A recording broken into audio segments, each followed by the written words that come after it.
Kartais žodis atsiprašau ateina per vėlai ir po jo lieka neatleidimas, o tyla. Aš buvau šalia, bet ne čia, akise jo mintis kažkur toli. Įkalbėjo tyliai, be priekaištų, o aš galvojau dar spėsiu, dar palauks. Jos kantrybė nebuvo silpnumas, tai buvo meilė be sąlygų. Bet aš painiojau ramybę su tuo, kad ji niekur neišeis, nieko nepakeis.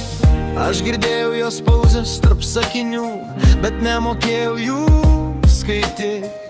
Ir kai ji nustojo kalbėti, tai buvo garsiau nei bet koks riksmų pilnas pykti.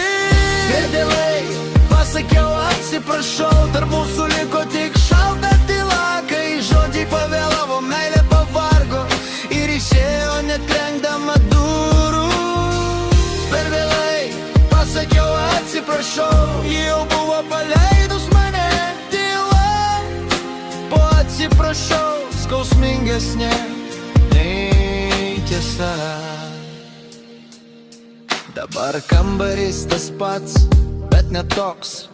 Kažko trūksta net kai viskas vietojos, daiktų nebėra, bet jos nebuvimas visur.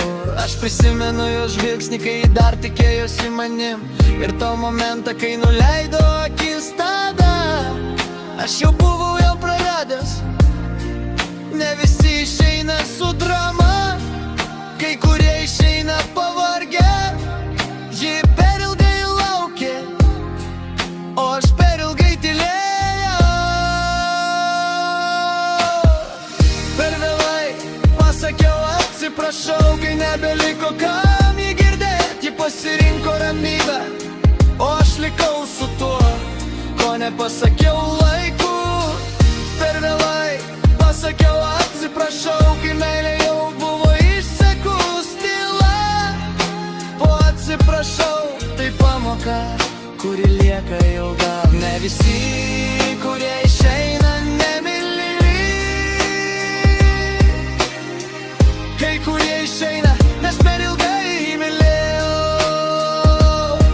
Aš nepykstu, aš suprantu, tik gaila, kad supratau per vėlai. Meilė nėra amžina, jei jau laikai savaime suprantama. Gal kitą kartą būsiu kitoks, jei bus kam tai parodyt, bet jos vardas liks man kaip priminimas. Klausyk, kol dar kalba. Atsiprašau, ne visada gydau, kartais po jo lieka tik tyla.